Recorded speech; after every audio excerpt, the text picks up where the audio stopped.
Ladies and gentlemen, welcome to the very first episode of You're a Bad Trader and I Can Prove It, a short mini-series. It is going to be 4 episodes where I talk about how to make trades, how to evaluate players, basically everything you need to know to be a better fantasy basketball player. Which, if you're watching this channel and if you care at all about fantasy basketball, then that probably means that you would probably like to get better. I have the key. I'm not saying that I'm perfect at it. I'm not saying I understand everything 100%.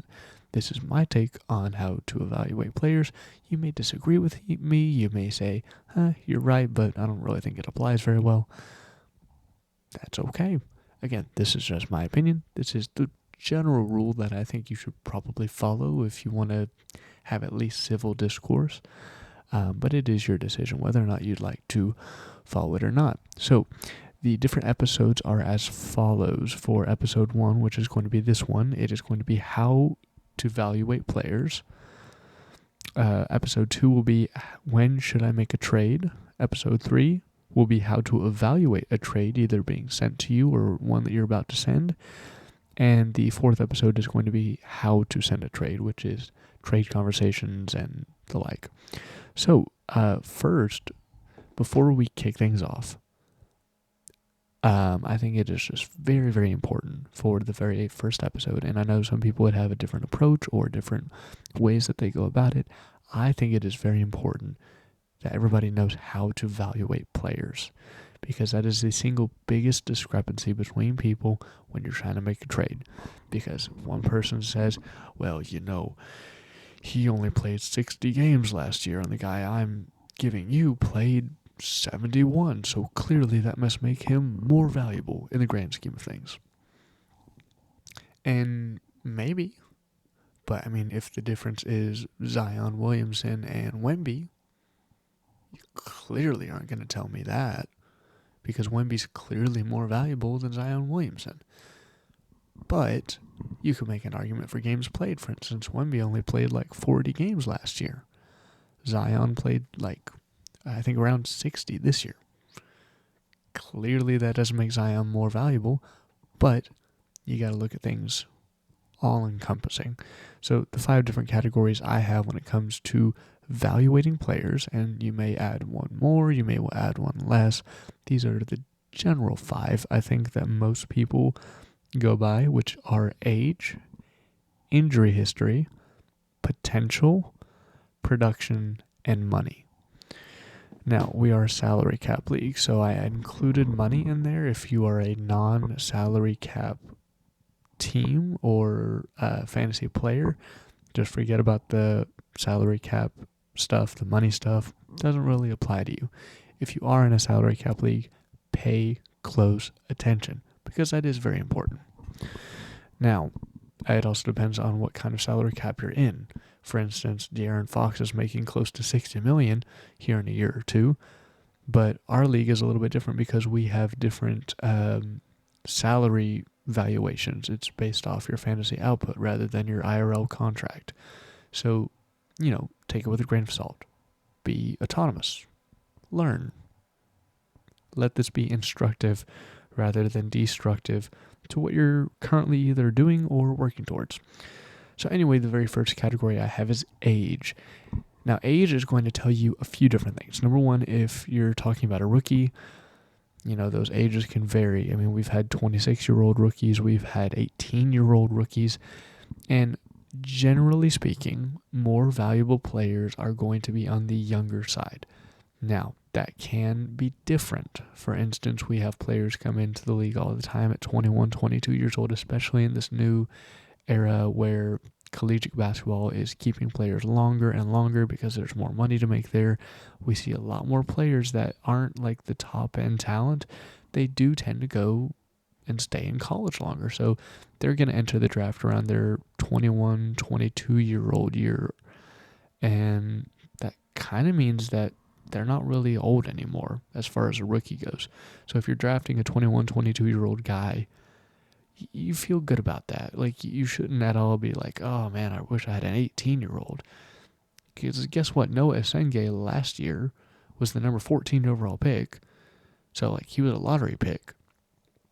And he didn't play. at all. He still might not play at all. Like, we have no idea what this guy looks like. And I think he was 18 at the time he's drafted. Now he's 19.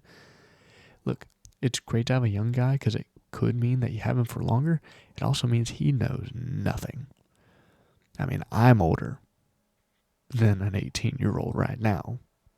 I'm 20 years old right now. I have no business being in the NBA, whether I had the skill or not. So a lot of times those younger guys, especially when you draft them, they can be good. Like we saw Cooper Flagg come in and immediately dominate. Like some of the top end talent, yes, take them when they're young. Dylan Harper, Cooper Flagg, I think VJ Edgecombe was pretty young as well. All of those guys deservingly went very early in the draft. And that's fine. That's great. Age does play a very big part in how you evaluate a player. There's a big difference between a 24-year-old and a 29-year-old. 29-year-olds are either entering the later stage of their prime or middle stage of their prime usually.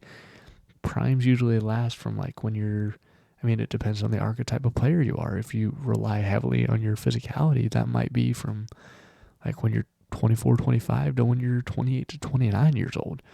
If maybe that doesn't matter as much and you're more of a superstar, then, your prime could be anywhere from your 25, 26-year-old season all the way to your 34. Like, it just depends, and it depends for each player, so it's player specific.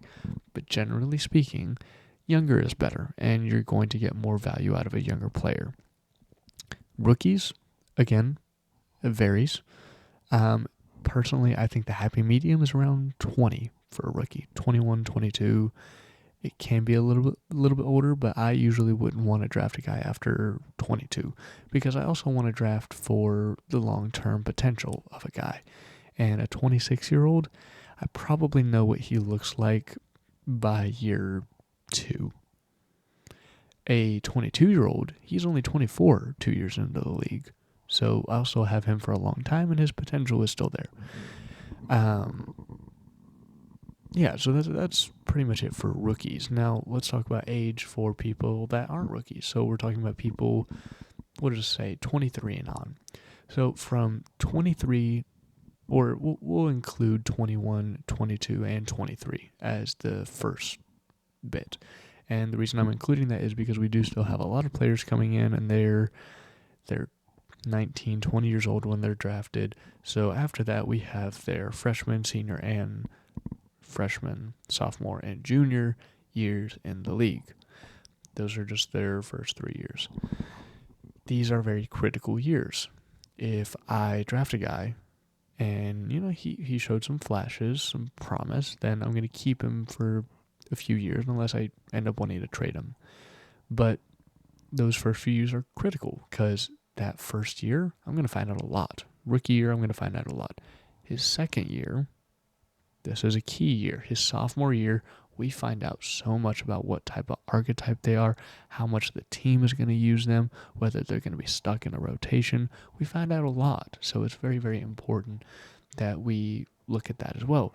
Year 3, say they're 23 to 24 years old. At this point in time, most people's careers are already kind of set. That doesn't mean you can't grow. That doesn't, especially for like superstars or like high caliber players with a higher ceiling, they can continue to get better for years. But typically for role players or just guys that are maybe not have the superstar potential, maybe their ceiling is like an all-star or like a very good role player, like just below an all-star, I think it's generally a good rule of thumb to assume 3 to 4 years into the league, they've kind of hit their peak. Now that can change based off what team they play for, who plays around them, trades that happen. I mean, we see this with Tyrese Halliburton, Trae Young. A lot of those guys are really good with centers, so their center numbers usually go up when they're on their teams.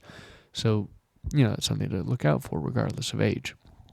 But regarding specifically age, the sweet spot that I usually try to hit around if I'm trading for a guy and I want to trade for a younger guy, I don't want to go too young where their potential is a little up in the air unless I'm looking at just straight potential. Or if I'm looking at, just age, Usually the sweet spot is between 23 and 25 years old, because at that point you kind of know where they're going to go, but they still have room to grow. For instance, Trey Murphy is a guy that is, I think, 25, maybe 26 years old at the most. He's played in the league for 4 years. You kind of know who he is. Like, he's going to be a 20-point per game scorer for probably the next 3 to 4 years. He's a great rebounder, pretty good with assists, and his fantasy output is pretty good. He usually sits around 40, which is very, very good. I really like him. I think he's a good player. That being said, I think that his age, he's probably where he's going to be at. Like, I don't think he's going to get insanely better. He could. I don't know. Maybe he gets traded to a team that puts him as the first option. We saw this with Michael Porter Jr. on the Nets. He jumped all the way to be like a top 30 fantasy asset. So maybe Trey Murphy does that. I don't know. But right now, where he's at, his age, he's probably going to be this guy for the next 3 to 4 years. And then he might slowly fall off unless he just is consistent enough for it, which some players are. So all in all, again, that sweet spot is probably between 23 to 25, 26 years old if you're trading for a younger guy.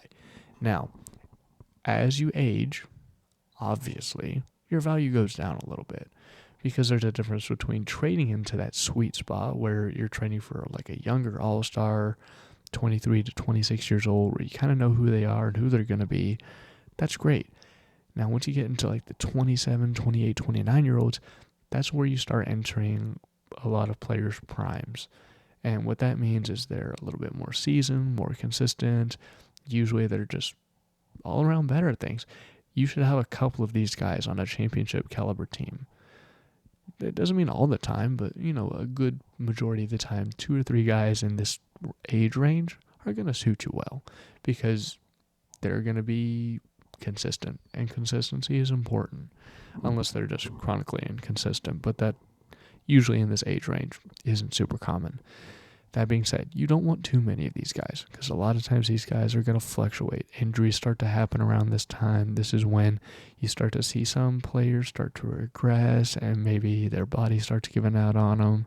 We see this with Ja Morant. We've seen this with some older guys that just, they get to this age and they just start to fall apart. It's not every player, definitely not every player, but it does happen. So just something to keep an eye out for. It also means that their prime is this is pretty much the middle of their prime for most players. So after they get to about 30, so from like 27 to 30, this is pretty much the middle range. Their value isn't necessarily tanking, but if you're trading for a younger guy, this isn't the guy to look for, unless he's like a superstar who's going to be around for a long time. So ideally 27 to 30, you're probably passing on that guy if you're looking for a superstar for a long time. That being said, if you're trading for a guy here, which on a personal level, I probably wouldn't unless I'm looking for like a really core center guy that fits my team well. Probably not looking for too many guys here. With, as far as value goes, I would probably look at him at a 0.8 to 0.9. So like his overall value, I'd give it probably 80 to 90% of what his value should be.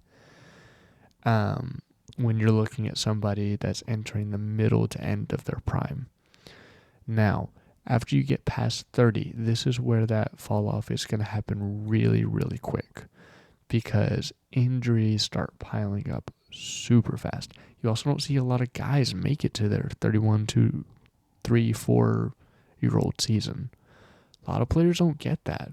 Some of these guys will have played in the league for over 10 years at that point. That's not common. It doesn't happen often. Most players have a very, very short career. If they're lucky, they get to play for 10 years. But it also means that these guys that are in that range are usually pretty consistent, unless they're injury prone. For instance, with like Paul George, he's gotten injured quite a bit. He was suspended for a little bit. There's a little bit of inconsistency there. And just from that, he's getting old. Like, these things happen. Now, he's kind of had a rebound year this last year, but in the past, I wouldn't be trading for Paul George for a number of reasons. His age being a very big reason, because he's not getting younger.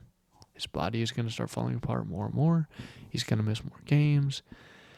Just more things are going to happen, and that happens as you age. So if I'm looking at somebody from like 30 to 33, 34, specifically that later, like the 33, 34-year-olds, 30, 31, 32, you're still very much in your prime if you're a superstar. Like Giannis is in the peak of his powers, probably a top 5 player in the world when he's healthy. That being said, he's going to be 32 next year. Injuries start piling up more and more. Durability is affected, how aggressive he can play. Like, all of these are things that factor into his age. The guy's only 32, but he's had wear and tear. So those are all things to think about. Now, I'm not even going to cover after age 35 because nobody does that. Like, go look in the league right now. How many 35-year-olds are in there? I mean, the oldest guy is LeBron right now. He's 42, I think. That's an outlier. Okay, it doesn't happen. I don't even feel like I need to address that because LeBron is LeBron. And he's going to do his thing for another year. And that's just it. So, yeah. But after age 35, first off, unless I'm getting like a late stage DeMar DeRozan, maybe a Zach LaVine, like a guy that's going to maybe give you a solid 15 to 17 fantasy points per game, I'm not really looking to trade for somebody to be the leader of my team. Injuries are going to be apparent at this stage of your game. If they're not, your production probably isn't great. Production is going to suffer. Your endurance is going to be really, really bad. You're going to be inconsistent because you're constantly fighting through injuries, but not really able to because of how old you are. It just generally isn't a wise idea to trade for somebody after age 35 unless they fit a very specific need for your team.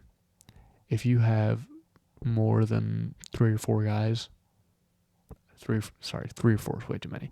If you have more than like 1, maybe 2 guys on your team that are 35, maybe like the 33 up range, you're probably not going to be super consistent. So it's probably better to trade one of them and build for more consistency, especially for a championship caliber team.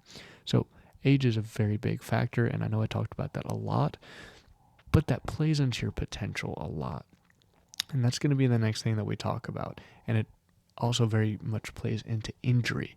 I know I kind of addressed injury with a lot of that, but again, every player is different. Some players miss 80 games in a season. That's atrocious. Some players miss 2. That's fantastic. My general rule of thumb is when you should begin to be worried about injury history, because people talk about like, oh, they only played 60 games. That means they missed 1 out of 4 games. And in a fantasy league, it's not bad. You got 3 games a week to choose from. It means you always get pretty much 2 games a week to choose from them, which is pretty good.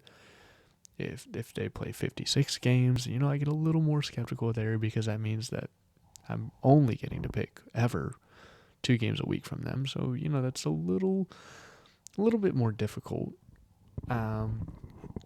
If they're playing only like 40 games a week, that's when I'm definitely putting the brakes on. I'm saying, okay, maybe I don't want to trade for you. Just maybe. If they're playing like 30, 20, 10 games a week, or a season, that's when it gets really, really bad. Now, obviously, this is different for every single player. I mean, Tyrese Halliburton is not injury prone. He tore his Achilles. That doesn't make him injury prone. He had a freak accident. He's out for the season. Doesn't make him injury prone. And I'm not going to label him as injury prone. I don't know what he's going to look like coming off of it, but I definitely am not going to call him injury prone just because he had a freak accident. And that's a mistake. You shouldn't do that. But when you're looking at a player and their injury history, usually it's good to look at the last 2 years. Just take a general average of their games. Like, say he played 70 games in 56 games. I'm not worried about trading for that player. He's going to play games. if he, like, maybe his whole career, he's only ever played like 50 games and then 70 games was the outlier, then maybe I'd be like, maybe I should be a little hesitant, and that could, in fact, impact his value. Joel Embiid, fantastic player. Probably a top 15 to 20 player in the league when he's healthy. Definitely a fantastic fantasy asset when he's healthy. He's just not healthy. And he's not going to be there for the fantasy playoffs, so you shouldn't trust that. I might still trade for him, because you know what? When he's there, his fantasy output is insane. But those are the costs that you have to weigh when you're talking about injury. And if you have a guy like Joel Embiid, it's probably more valuable to just hold on to him and try to contend with him. I think that's probably the right move to make, because you're not going to get a lot of value out of him because he is labeled as a more injury-prone player. As far as injury goes, when you're talking about trades, it doesn't always have to impact them to the extent where you can't trade for someone. If they're playing between 55 and 65 games every season pretty consistently, you can probably trust that player. I know that looks bad to only be playing 50 games. Let's put that into actual perspective. That means that they miss one game out of a projected 3 to 4 games per week that you have to choose from as the fantasy manager. Is that an impact? Absolutely it is. I'm not going to sit here and pretend that it isn't. But it's not the end of the world. You can win games if somebody is only playing 50 games a season. You can do that. You can do that. Is it going to hurt? Yeah, it's going to hurt. Sometimes it's going to be really inconvenient. Sometimes you might lose because of it. But you can trade for that player. If they're playing 80 games, by all means, trade for them. Their value is actually going up the more games that they play. But it doesn't always mean that it is tanking just because they're only playing 50 to 60 games. This is the wrong way to look at it. Be reasonable. If they miss a quarter of the games, that means you have 3/4 more to pick from. Be realistic in your trades. Now, I'm going to quickly go through the next two, and then the last one is just going to be really, really simple. So the next one is going to be potential. Now, potential is super duper hard to talk about because everyone values potential differently. So what I like to do, and it's very, very simple, find a player comparison. Like, if you think this guy is going to be so good, what kind of production are we talking about? Like, stop saying, I just think he's going to be so good, or I think he's going to average a double-double. Well, that doesn't tell me much, because you know what? There's plenty of players that are averaging a double-double, but it doesn't make them all the time great fantasy assets. Like, you're not going to convince me Domantas Sabonis is a fantastic fantasy asset. I mean, it's pretty good, but like, I'm not going to call him one of the best players that I'm wanting to trade for right now. Like, if you're looking at like a guy like Shaedon Sharp, he averages 20 points right now, but he's not in the top 100 fantasy assets. That's crazy. But his potential is still there. It's possible that he grows and breaks out and becomes like a 22 to 24 point per game scorer, in which case his value is going to shoot up. He could be a top 70 fantasy asset very easily. So what do you do with that? Well, say his relative value right now is, I don't know, 2 to 3 first round picks. I think that's pretty fair. If you're telling me in a year from now he's worth 4 first round picks, my value for him might be 4 first round picks. It's probably unfair to you because you think he's only worth 2. But that's where potential comes into play. And a lot of times what people don't understand about potential is it is in fact subjective. It's subjective. That's why it's important to find like a player comparison, like, I think he's going to be like De'Aaron Fox one day, or I think that he could have the shooting of Devin Booker, something like that. Like, you make a player comp so that you know what you're talking about, because it also helps you, like, well, I guess his ceiling is kind of only a top 40 to 50 fantasy asset. maybe I am overvaluing this guy, because would I pay that much for a 40 to 50 overall fantasy asset? Probably not. So don't overvalue people, because people aren't going to trade with you. So that's potential in a nutshell, because there's other things to talk about with potential. Like rookies are, that's their value, is their potential. Like, and you can pretty much convince yourself any rookie could be a potential genius. Just might not happen. If it doesn't happen, then you're completely screwed over, and we're going to talk about that in our trading episode in episode 3. But it could also mean that you get the better side of a deal because of that potential. It really just depends on the long-term outlook, which is why potential is the single biggest swing factor in 90% of trades. So my advice to you all for that is very simple. Find a player comp, be honest with yourself, be honest with the ceiling of the player that you're talking about, and then go from there. You can even talk about the potentials as what they could be and trade for what they could be rather than what they are. Just depends.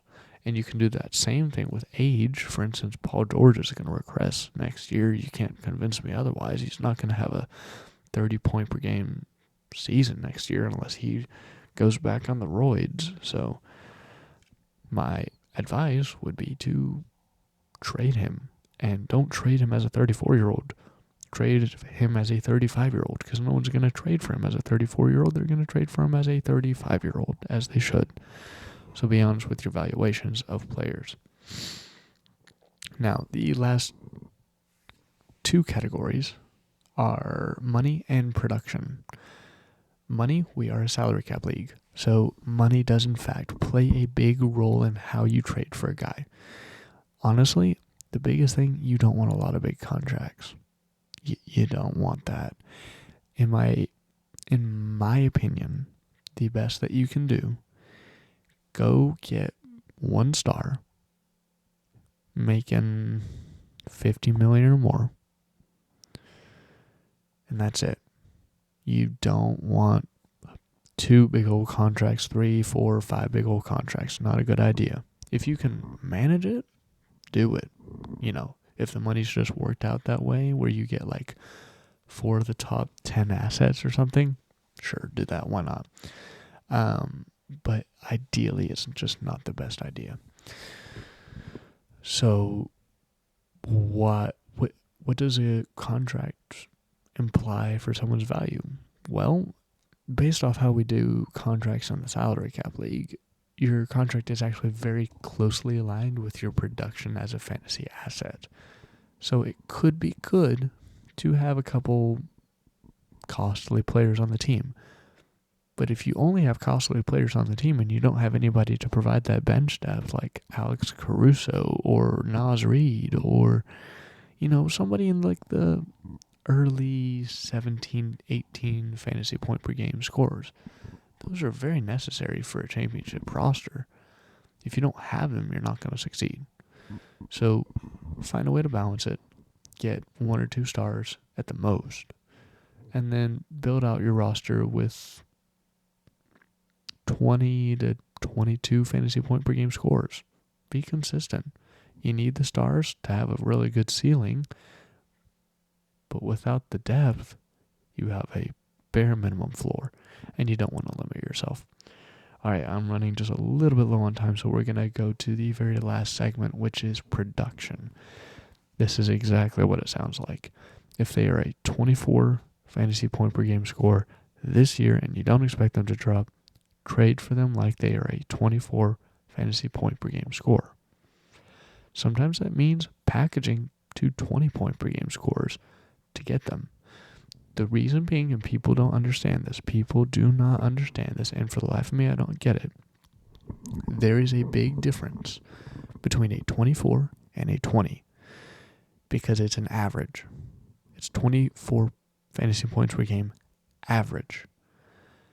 That is so critical, and people don't understand it because what that means is it could be a 30 fantasy point per game night once and then an 18 the next, and it averages out to 24. So all people say are, oh, well, he's a 24, so I I don't have to trade up for him that much. No, what you're trading for is the highs and the lows. Nobody's giving you 24 every night. That's ridiculous. What they're giving you on a week-to-week basis is a giant spread. We're talking maybe a 26 or like a 30 fantasy points per game scorer that's averaging only 24 because he has some low nights every week. That's much better than a 20 who could, like, his max could be a 22, because the higher up you go in fantasy points per game, the more discrepancies there are in the highs and the lows. The higher the disparities. Like Wemby, I think he averages 32, but like he'll give you 40 to 41 on a good night. So it's kind of silly to, and I've seen this argument quite a bit, to say like, oh, well, he's a 24 fantasy point per game scorer. I'll give you a 20 fantasy point per game score, and I'll just give you a little bit of an ad because it's only a 4 fantasy point per game difference. No, it's not a 4 fantasy point per game difference. If the difference is, because you know what that actual difference is? Let's talk about that actual difference. That actual difference is Trey Murphy and Shaedon Sharpe. Shaedon Sharpe does not ever, and has never, this year, given more fantasy production in a week than Trey Murphy. But you're going to talk to me and say that, it's only a 4 fantasy point per game difference? It's not. The realistic answer is it's not, because of the highs and because of the lows, and they exist, and those are what the average is made of, which is why when you look at it, 4 fantasy points per game is really more like 10 a week, and that's a big difference. You should be looking at that when you make a trade based off production. Now, production varies for every single player. Some players are very inconsistent, give you 30 a week, and then 10 a week, and then 30 a week, and then 10 a week, and it'll round out to 20. These things happen. Those players exist. There are some players that will give you a solid 25 every single night, and that will never vary, and it will never change. Great. Look for players that are consistent. Look for some that are going to be floor raisers. You need both to have a competent team. Be willing to make a trade. Like, it's okay to get somebody with a higher ceiling and a lower floor. You just don't want too many of them, because that'll blow up your team really easy. Okay, I'm running really low on time. That is pretty much all on how to evaluate players. And remember, this is the single biggest thing that I'm going to discuss in this episode. When it comes to trading or evaluating players, be respectful. It's okay to see a trade that somebody sent and think to yourself, oh my goodness, Slayer, you have to stop sending trades like this. Like, it's just bad. Like, I don't want to respond to that. Fight the demons. And if you need to, say, you're crazy. Or, that stinks. Don't go calling people out in general chats. Don't go flaming them in DMs. Be respectful. Be cordial. Have some decorum. I'm guilty of this myself. I'm not perfect. But be nice about things. But just be nice. You wouldn't believe how many friendships you'll get, how many trades will eventually work out well for you if you just are nice. That's the truth. People trade with nice people. So be one of them. That's pretty much it for evaluating players. Just be nice, be respectful. Again, there's going to be subjectivity in every single trade that you made. Nobody is going to perfectly agree with your opinion on a player. That's okay. Find the middle ground, trade off the middle ground. If you can't come to a decision on something, don't go name calling. Just be like, oh, well, I guess we just fundamentally disagree on the value of this player. And that's it. I'm just not going to trade him. And if you overvalue a player, you're going to find out very quickly, because people are not going to want to pay your price for that player. Or they might just not want to pay that price. Just be nice. Just think about it. I'll talk about that more in episode 3. Anyway, this has been episode 1 of You're a Bad Trader, and I can prove it. tune in Monday for the other episode, and the next episode is going to come out on Wednesday and then Friday, because we will be releasing them every other day. So that is all. Have a great day, and my mic just cut out. Have a great day. God bless.